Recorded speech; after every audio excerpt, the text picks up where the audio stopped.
醒，起！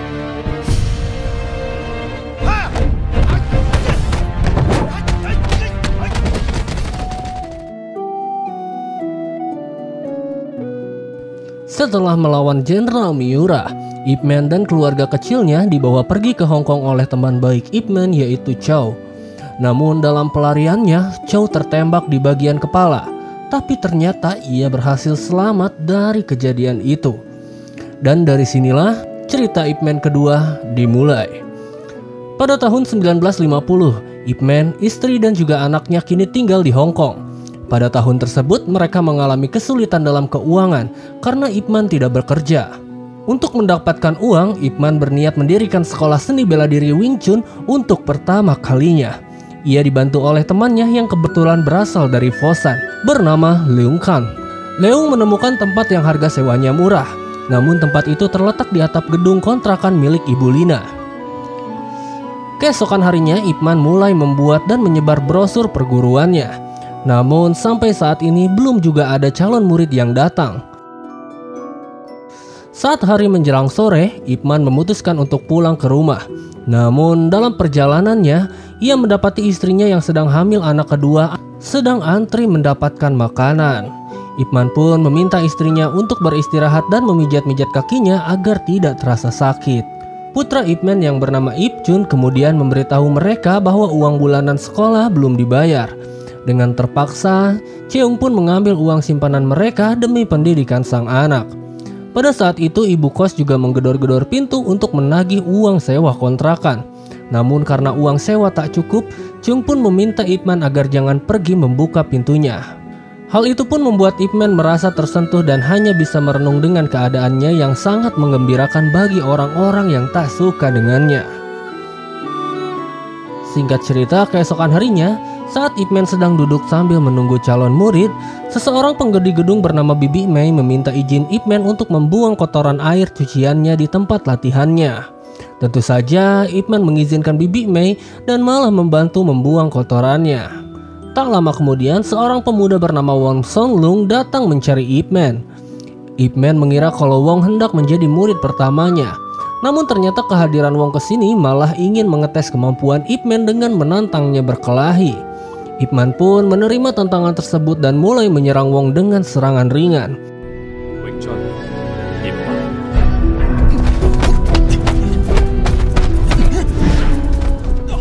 Meskipun sudah banyak terkena pukulan, Wong tidak menyerah dan terus menantang Ip Man sampai akhirnya Ip Man terpaksa memukul Wong dengan keras, yang membuat Wong sadar kalau ternyata kemampuan bela diri Ip Man tidak main-main.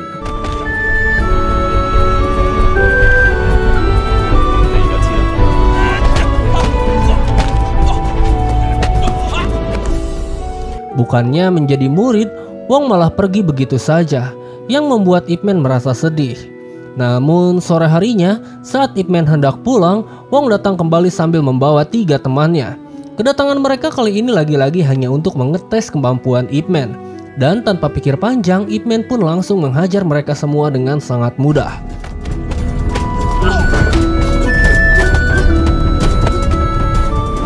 Menyadari bahwa Wing Chun sangat hebat, Wong pun akhirnya memutuskan untuk berguru kepada Ip Man. Dan kemudian disusul oleh ketiga temannya. Sifu, 一拜，我叫黃良，我係徐世昌，魏國慶，黃唔使咁麻煩啦。 Di hari berikutnya, Ip Man mulai memberi dasar-dasar gerakan bela diri Wing Chun kepada keempat muridnya. Di sela latihan, tiba-tiba datang sekelompok pemuda yang ternyata ingin berguru kepada Ip Man juga. Rupa-rupanya Wong lah yang membawa mereka semua bergabung menjadi murid Ip Man. Sehingga kini sekolah bela diri Wing Chun mulai sedikit berkembang.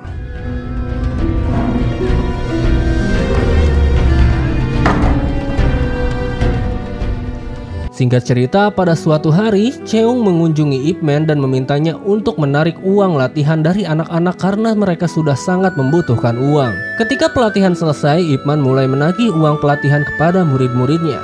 Namun sebagian besar ada yang belum bisa membayar karena keuangan mereka sangat buruk setelah Jepang menjajah Cina pada saat itu. Meskipun begitu, Ip Man tak memaksa dan malah mendukung mereka agar giat berlatih.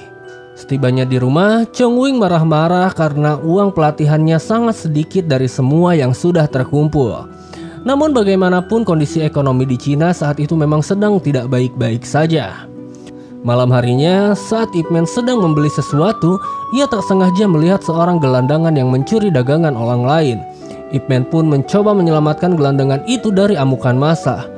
Tak disangka pria itu adalah sahabat Ip Man, yaitu Chow. Ip Man pun segera membayar barang curian tersebut dan mengejar Chow bersama putranya, yaitu Yao. Saat melihat Chow, Ip Man pun sangat terkejut karena Chow kini tak mengingat apa-apa setelah tertembak di bagian kepala oleh tentara Jepang.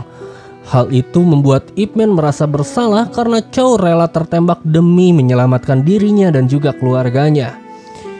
Yao lalu berharap kepada Ip Man agar bisa mencarikannya pekerjaan demi memberi uang makan ayahnya. Di keesokan harinya, Ip Man membawa Yao ke tempat kerja Sun Leung yang merupakan produksi berita koran harian, dan meminta Sun agar menerima Yao sebagai karyawannya. Kebetulan sekali Sun sedang mencari orang untuk ditempatkan di bagian menggambar, dan di hari itu juga Yao langsung bekerja di sana. Di sisi lain, Wong yang sedang memasang brosur sekolah Wing Chun tiba-tiba ditantang oleh beberapa pria dari sekolah bela diri Hungga yang marah-marah karena Wong memasang brosur di wilayahnya. Salah satu dari mereka yang bernama Kai kemudian menantang Wong untuk berkelahi. Tentu saja Wong menerimanya dan meminta Kai agar tidak meminta bantuan kepada teman-temannya, alias 1 lawan 1. Keduanya lalu mulai bertarung, dan pertarungan itu dimenangkan oleh Wong dengan sangat mudah.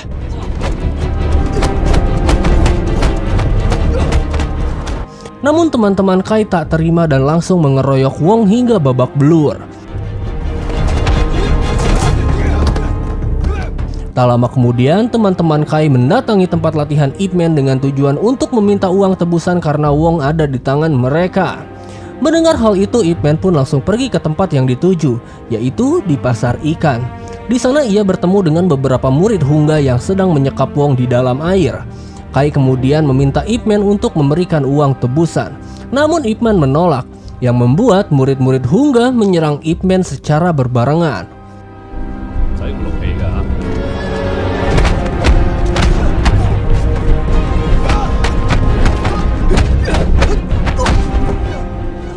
Mereka kemudian mengambil berbagai macam senjata untuk mengalahkan Ip Man.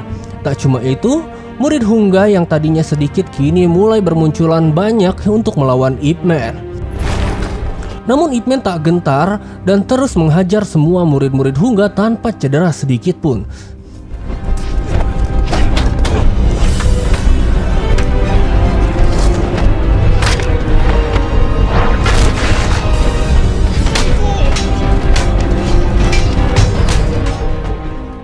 Sampai akhirnya muncullah geng dari lapak sebelah yang menonton pertandingan tersebut dan datang untuk memisahkan mereka. Ternyata geng itu dibimbing oleh Jin San Shao yang sudah tobat dan ingin membantu Ip Man dari serangan massa Hungga. Di saat itu, master dari Hungga bernama Hung Chun Nam datang sambil membawa kelompoknya. Ip Man pun menjelaskan kronologi masalah itu, tapi Master Hung tetap menyalahkan pihak Ip Man karena promosi Wing Chun di wilayahnya. Jadi bisa dikatakan kalau Hung adalah ketua dari geng Master Kung Fu di kota tersebut.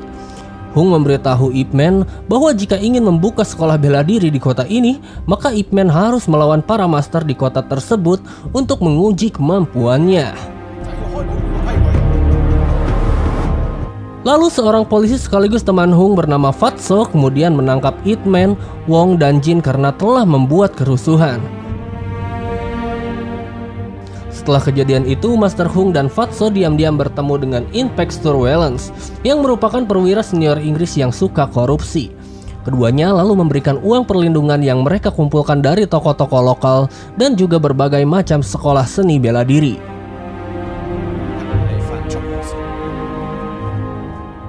Sementara itu, Cheng Wing mendapatkan kabar kalau suaminya ditahan di kantor polisi. Jika ingin suaminya bebas, maka Cheng Wing harus memberikan uang ketebusan. Karena Cheng Wing tidak mempunyai uang yang cukup untuk menebus Ip Man, ia pun meminta pertolongan kepada Seung Leung di kantor polisi.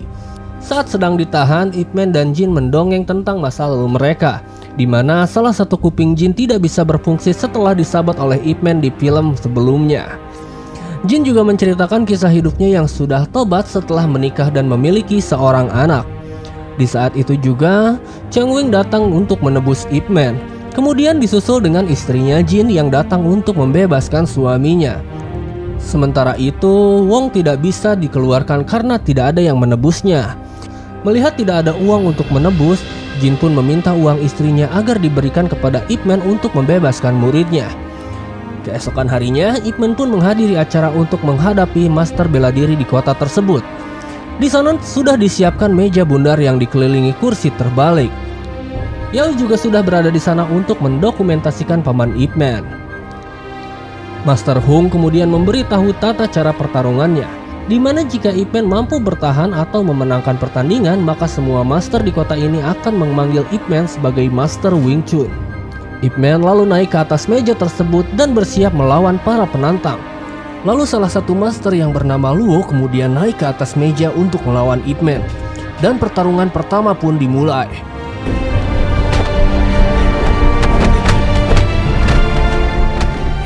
Dalam pertarungan tersebut, Ip Man dengan mudahnya menjatuhkan Master Luo.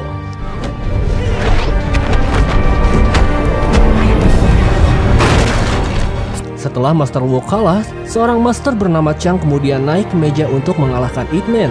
Namun lagi-lagi, Ip Man dengan mudah mengalahkannya dengan telak.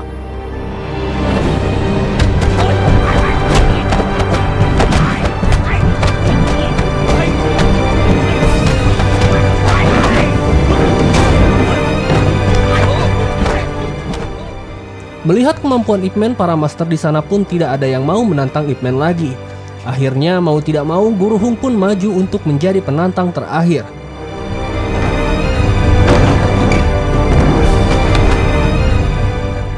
Duel antara Ip Man dan juga Master Hung pun berjalan cukup lama karena kemampuan keduanya sama-sama di luar nalar.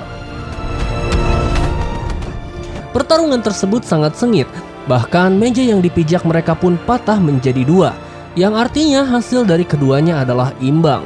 Ip Man akhirnya diizinkan untuk membuka sekolah bela diri di kota ini.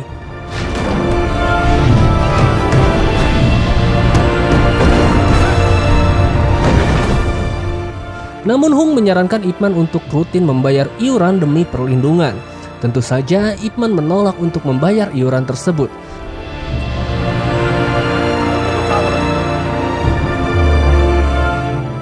Setelah pertarungan itu, Yao menulis kabar tentang sekolah bela diri Wing Chun yang kini banyak peminatnya. Namun karena Ip Man menolak untuk membayar iuran, Master Hung pun menyuruh murid-muridnya untuk berkeliaran di sekolah Wing Chun dan juga menghentikan orang-orang yang mau mendaftar ke sana. Tak hanya itu, mereka juga mengejek murid-murid Wing Chun sehingga Wong serta yang lainnya terpancing emosi. Dan akhirnya terjadilah tawuran yang menghancurkan lapak para pedagang serta barang-barang milik orang lain di sekitarnya.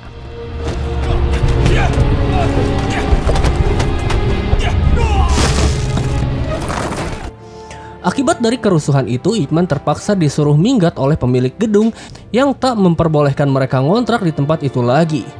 Meskipun beban hidup mereka semakin bertambah, Ip Man tetap sabar dan memaafkan perbuatan murid-muridnya.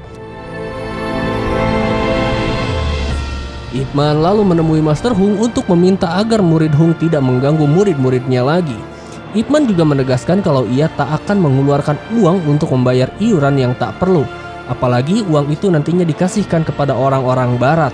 Namun Master Hung menjelaskan kalau itu sudah menjadi bagian dari aturan di wilayah tersebut. Ia juga mengajak Ip Man untuk kembali bertarung. Namun di tengah pertarungan Master Hung hampir saja memukul anaknya yang masih kecil. Untungnya Ip Man dengan sigap menolong bocah kecil tersebut. Ip Man kemudian mengingatkan Master Hung agar memprioritaskan waktu bersama keluarganya dibanding perkelahian. Hal itu membuat Master Hung sadar dan membenarkan masukan dari Ip Man. Di malam harinya, saat Ip Man sedang di rumah, para murid-muridnya datang untuk memindahkan peralatan latihan ke rumah Ip Man. Wong sebagai murid pertama Ip Man meminta maaf kepada guru Ip karena telah mengacaukan semuanya. Sebagai guru yang baik, Ip Man memberikan wejangan kepada Wong kalau Ip Man tidak sehebat seperti yang ia pikirkan. Karena mungkin 20 tahun lagi ia tak akan setangguh seperti sekarang ini. Di pagi harinya, Ip Man dan juga murid-muridnya terpaksa latihan di tempat umum. Master Hung kemudian datang dan tiba-tiba bersikap baik kepada Ip Man. Ia juga memberi mereka tiket pertandingan seni bela diri yang akan diselenggarakan oleh Wellens dan juga Fatso. Saat Master Hung sedang mempersiapkan di ring tinju, tiba-tiba Wellens datang dengan membawa petinju terkenal bernama Taylor, atau dengan nama panggung The Twister. Master Hung kemudian menanyakan kepada Fatso masalah uang iuran yang sudah dikumpulkan ke Wellens. Tetapi sampai saat ini Fatso belum juga mendapatkan bagian mereka. Master Hung pun marah-marah ke Wellens untuk menagih uang bagiannya. Namun Wellens malah lebih galak dan mengusir Master Hung. Fatso pun menenangkan Master Hung dan menyuruhnya agar jangan cari masalah dengan orang barat.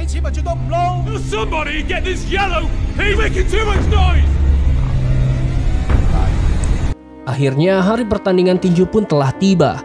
Semua perguruan kungfu datang ke pertunjukan tersebut dan menonton pertunjukan pembuka yang diisi oleh jurus dari perguruan Hungga. Di tengah pertunjukan, Twister tiba-tiba naik ke panggung dan dengan sombongnya meminta Kai untuk memukulnya. Kai pun menurutinya, namun ternyata tubuh Twister sangat kuat dan langsung memukul Kai hingga pingsan. Twister pun lalu malah meremehkan tinju Cina, yang membuat para murid tak terima sehingga terjadi kerusuhan. Melihat perilaku Twister yang seenaknya, Master Hung pun menyuruhnya agar meminta maaf karena sudah meremehkan seni bela diri Cina.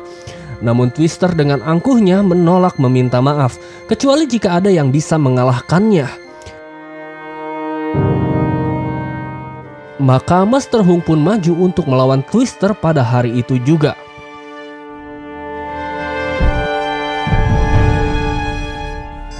Pertandingan antara Hung dan Twister pun akhirnya dimulai. Di awal pertandingan, Hung terlihat lebih unggul setelah menunjukkan beberapa teknik bela dirinya.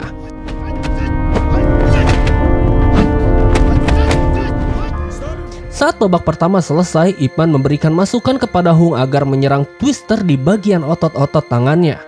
Namun tentu saja itu tak mudah bagi Master Hung. Ronde kedua pun dimulai. Dalam ronde kali ini, serangan Master Hung tak berpengaruh banyak pada Twister yang memiliki tubuh berotot dan juga masih muda.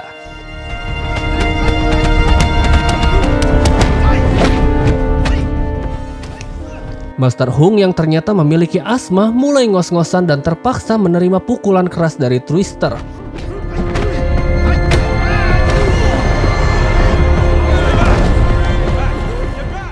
Meskipun begitu, Hung tak menyerah sampai akhirnya babak kedua selesai.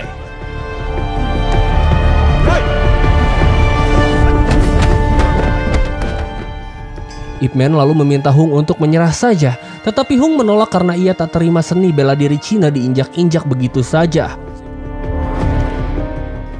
Saat babak ketiga dimulai, ternyata asma Master Hung kambuh. Twister pun mengambil kesempatan itu untuk memukuli Master Hung hingga akhirnya Master Hung meninggal dunia.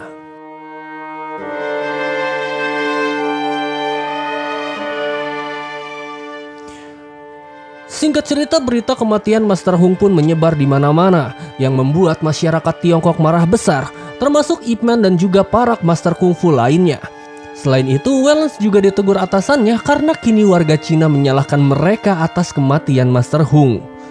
Alhasil, Wellens pun menyuruh Fatso untuk menangkap Leung Kang karena sudah menyebarkan berita kematian Master Hung lewat koran tersebut. Setelah itu, Wellens juga memukuli Leung Kang dan memperingatkannya agar tidak membuat berita lagi. Lalu keesokan harinya konferensi pers diadakan di mana Wellens berbohong bahwa kematian Master Hung disebabkan oleh ketidaksengajaan. Twister juga meremehkan kemampuannya dengan menantang setiap seni bela diri Tiongkok manapun. Ia juga membuat dupa yang sangat besar dan bersedia melawan siapapun hingga dupa itu habis.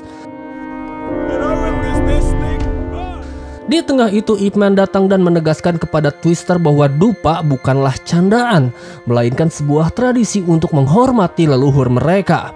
Karena Twister semakin berulah, Ip Man pun menantang Twister untuk berduel dengannya dalam waktu 3 hari lagi. Ip Man kemudian membawa istri dan anaknya untuk tinggal sementara di tetangganya karena takut mengganggu mereka saat latihan. Sementara itu, Fatso kini tak berpihak lagi kepada Barat. Ia lalu menemui Liu Kang dan membocorkan informasi yang bisa menjatuhkan Wellens. Selama latihan, istri Ip Man tiba-tiba hendak melahirkan anak keduanya. Tetapi ia menolak untuk memberitahu Ip Man sebelum duel selesai. Tujuannya agar Ip Man bisa fokus dalam pertandingannya itu. Ip Man kemudian berlatih sepanjang hari dengan memukuli samsak kayu. Lalu hari pertandingan Ip Man melawan Twister pun telah tiba. Semua warga Cina dan Barat datang ke pertunjukan tersebut, yang menjadi pertama kalinya kungfu melawan tinju dimulai. Saat ronde pertama dimulai, Ip Man terkena pukulan dari Twister yang membuatnya knockout.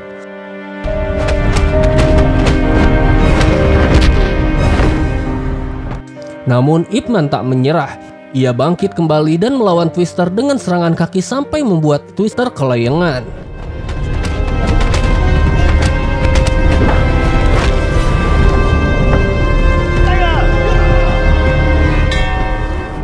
Ketika ronde kedua dimulai, Ip Man menggunakan teknik Wing Chun untuk memukul Twister beberapa kali. Akan tetapi saat ronde kedua berakhir, Twister melakukan kecurangan dengan memukulin Ip Man sampai KO.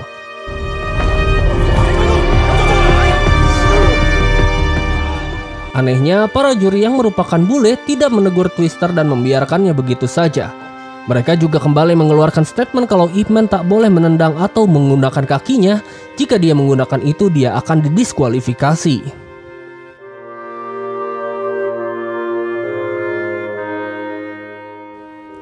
Mengetahui juri melarang Ip Man menggunakan tendangan, Ip Man pun menjadi marah. Tapi ia tak bisa berbuat apa-apa karena Twister jauh lebih kuat dan berhasil menjatuhkan Ip Man. Dan dari sinilah Ip Man mengingat tentang ucapannya yang pernah ia katakan kepada Hung, bahwa untuk melemahkan Twister ada di bagian lengannya. Ip Man pun mulai segera bangkit dan mengubah strategi dengan melumpuhkan lengan Twister.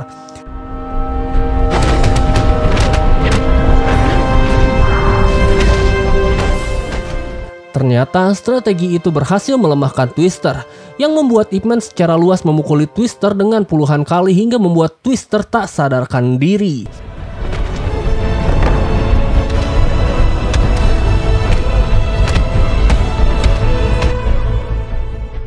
Alhasil pertandingan itu pun dimenangkan oleh Ip Man.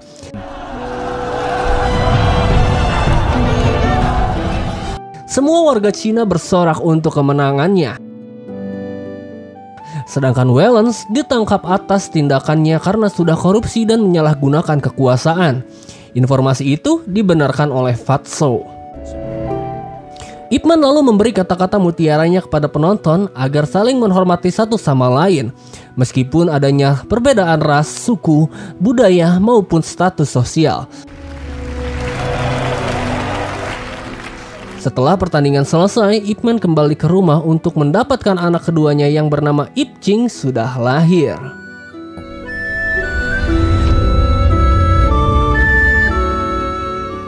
Beberapa minggu kemudian, Yao memperkenalkan Ip Man dengan seorang anak lelaki bernama Bruce Lee yang ingin belajar seni bela diri Wing Chun untuk melawan orang yang tidak dia sukai. Ip Man pun hanya tersenyum dan menyuruhnya agar datang kembali ketika sudah dewasa. Film pun akhirnya bersambung.